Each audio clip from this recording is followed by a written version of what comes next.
Imaginemos por un momento que, un niño sufre una quemadura grave. Ujú. Pasan los días, semanas incluso, y las heridas en su piel están sanando maravillosamente. Parece que lo peor ya pasó, la recuperación va súper bien. Pero de repente, sin previo aviso, sus pulmones colapsan. Es una pesadilla. Totalmente. Comienza a ahogarse desde adentro, a pesar de que el fuego jamás tocó su pecho. Y es que es uno de los escenarios más desoladores a los que se enfrenta la medicina de cuidados intensivos pediátricos, porque el ataque letal no empezó en las vías respiratorias. Claro, viene de otro lado. Exacto. Pero es ahí, en el tejido más delicado del cuerpo, donde la batalla se vuelve de vida o muerte. Y esto es precisamente lo que hace que el síndrome de distrés respiratorio agudo pediátrico, o bueno, el SDRAP, sea un enemigo tan aterrador. El daño puede venir, digamos, de cualquier parte. De cualquier parte, sí. Así que para desenredar esta maraña médica, hoy en nuestra inmersión profunda nos apoyamos en dos fuentes verdaderamente reveladoras. Tenemos la guía de práctica clínica del Alberta Children's Hospital y además una revisión sistemática bastante exhaustiva de la revista científica Dominio de las Ciencias. Ambos documentos son joyas, ¿eh? Súper detallados. Yo estoy encantada de estar aquí analizando esto contigo. El placer es mío.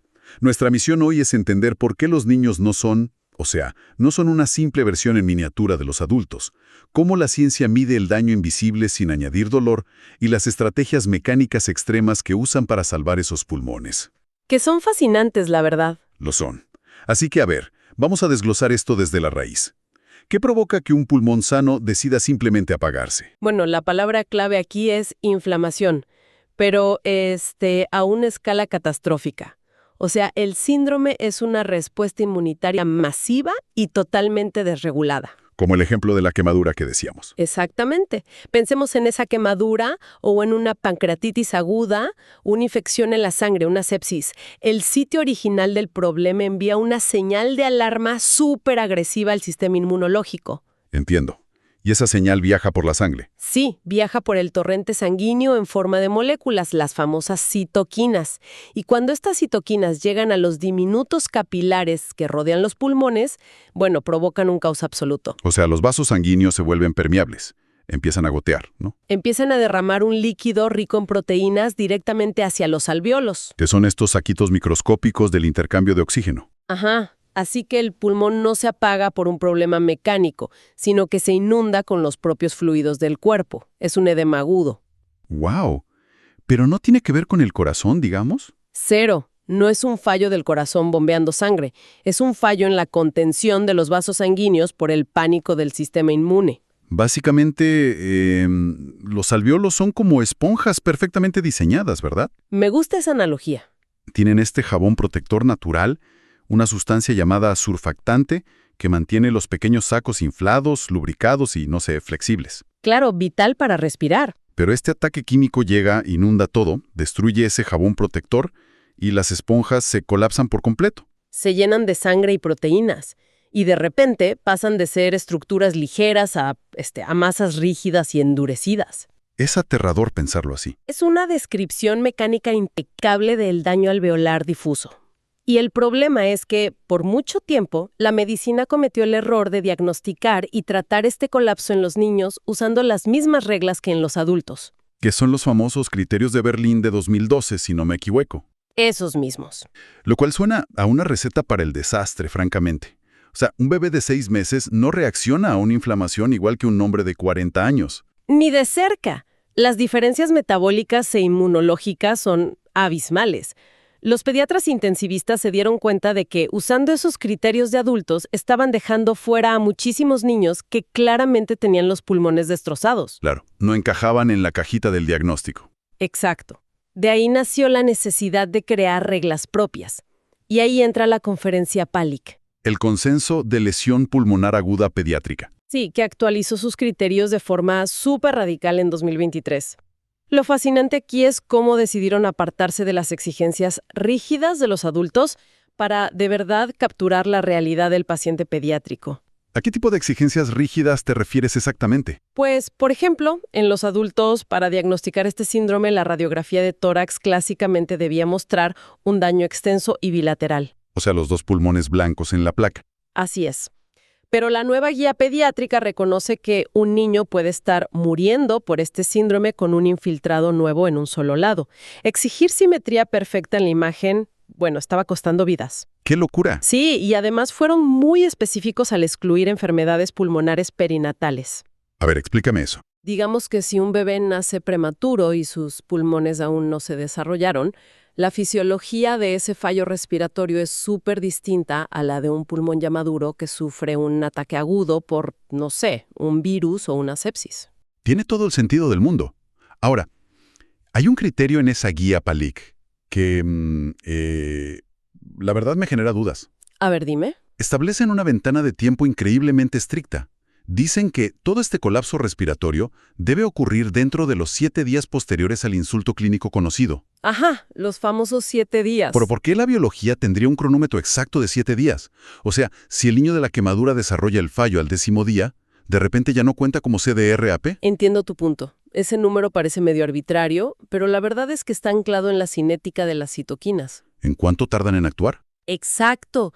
La cascada inflamatoria aguda que desencadena ese goteo capilar destructivo tiene, digamos, un ciclo de vida. Si el insulto inicial ocurre hoy, el pico de inflamación sistémica golpea los pulmones en los primeros días. Ah, ok. Entonces, si un paciente desarrolla falla respiratoria 14 días después de una cirugía, la probabilidad médica dicta que no es el evento original el que está destruyendo el pulmón, sino un nuevo insulto. Como, no sé, pescar una bacteria en el hospital. Exactamente.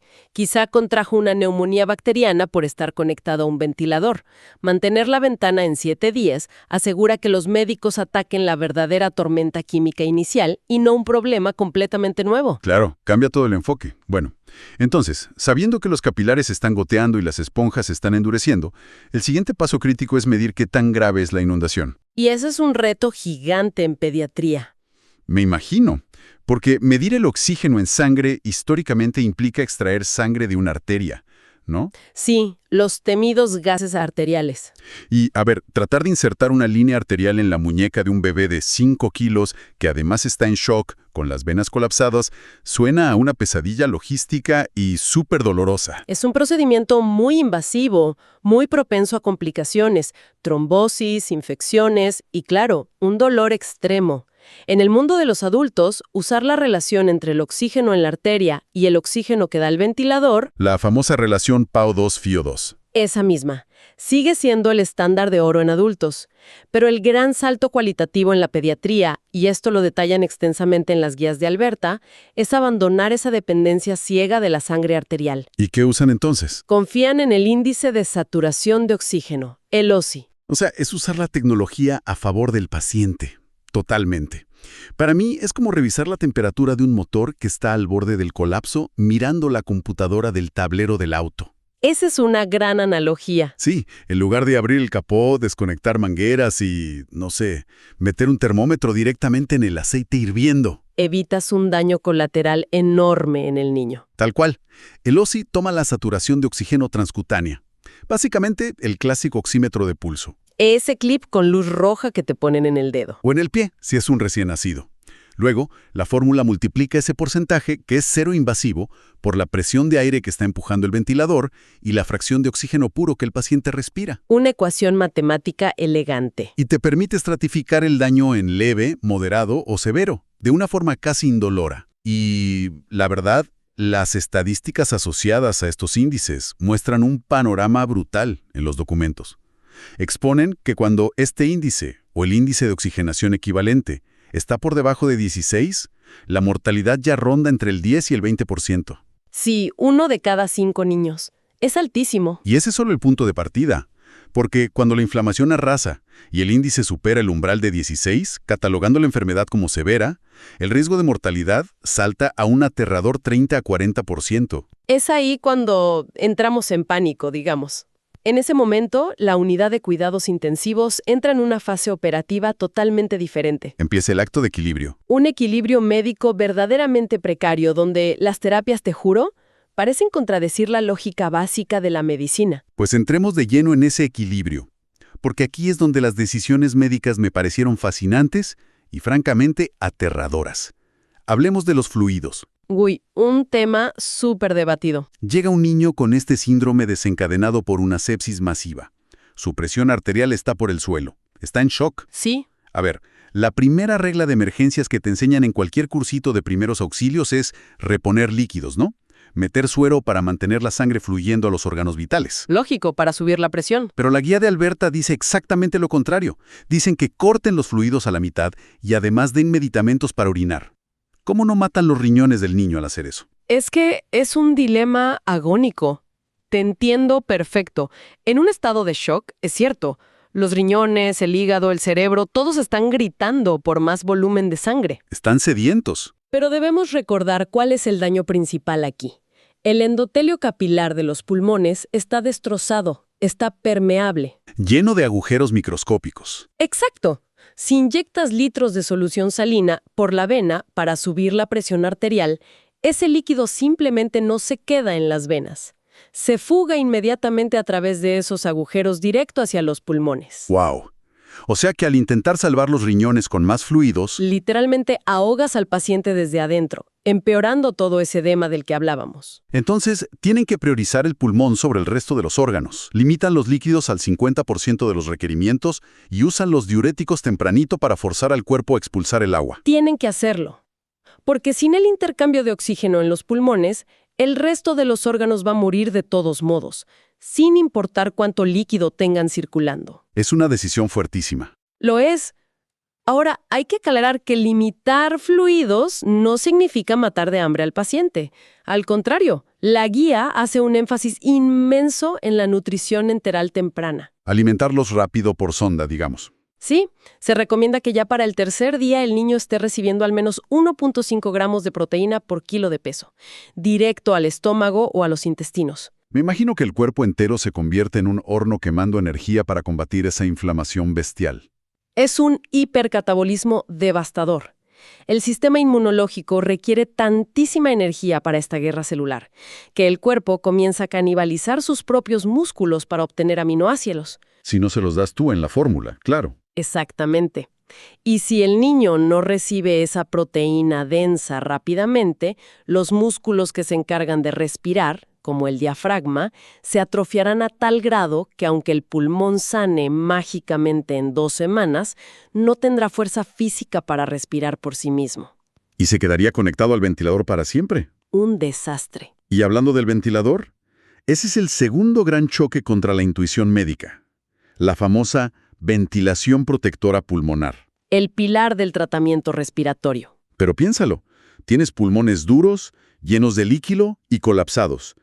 La lógica dictaría empujar el aire con mucha fuerza, mucho volumen, para forzarlos a abrirse y meter oxígeno. Y te cuento que durante muchos años eso fue exactamente lo que hizo la medicina. Los médicos aumentaban la presión y los volúmenes en la máquina intentando normalizar los gases en la sangre a cualquier costo. ¿Y qué pasaba? Y elásticas. Claro, el daño no es 100% uniforme. Ajá. Entonces, el aire a alta presión siempre toma el camino de menor resistencia. Así que inflaba excesivamente las partes sanas del pulmón hasta reventarlas. ¡Qué horror! Para evitar esto, las guías actuales dictan volúmenes corrientes bajísimos, de apenas 4 a 8 mililitros por kilo de peso, y un límite de presión estricto, la presión meseta, que debe estar por debajo de 28 centímetros de agua. Y aquí es donde se pone realmente interesante. Y te tengo que detener. A ver. Si tú empujas volúmenes tan minúsculos de aire al pulmón, no estás sacando suficiente dióxido de carbono. Y las guías mencionan practicar la hipercapnia permisiva. Sí, tolerar el CO2. O sea, dejar que el CO2 suba y que el pH de la sangre baje, llegando a una acidez de hasta 7.15 o 7.2.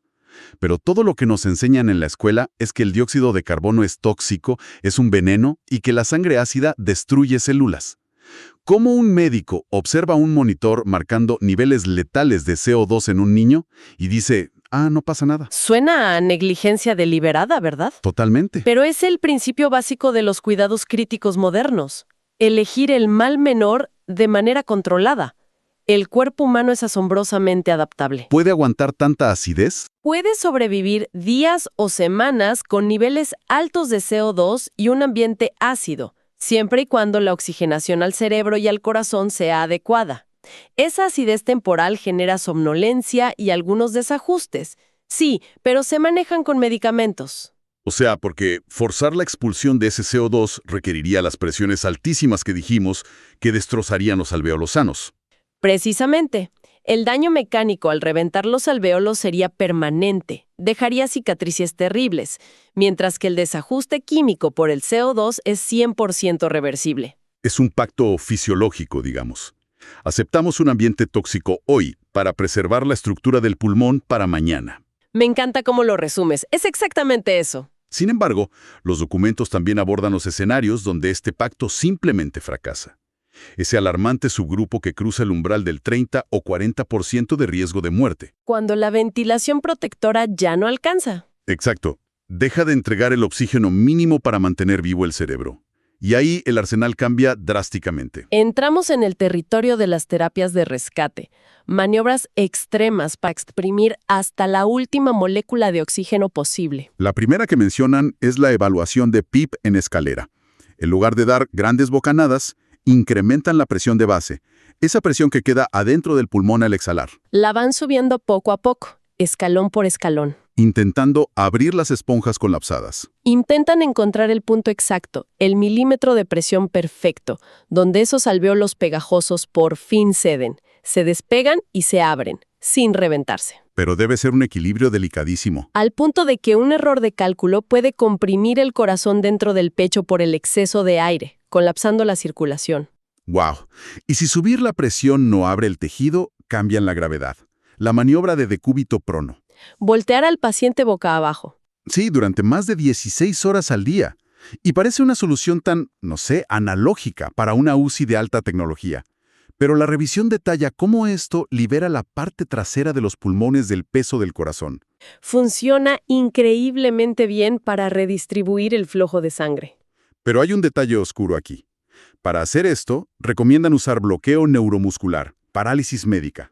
Es un requerimiento casi absoluto, y la verdad es aterrador de presenciar, porque la retención de CO2 de la que hablamos genera un instinto primitivo de asfixia en el cerebro, la necesidad desesperada de respirar hondo. Claro, el cuerpo entra en pánico. Si un niño está semiconsciente e intenta tomar una bocanada profunda, pero la máquina solo le da esos minúsculos 4 mililitros, el paciente va a luchar contra el ventilador. Y esa pelea debe generar picos de presión destructivos. Devastadores, y consume muchísimo oxígeno.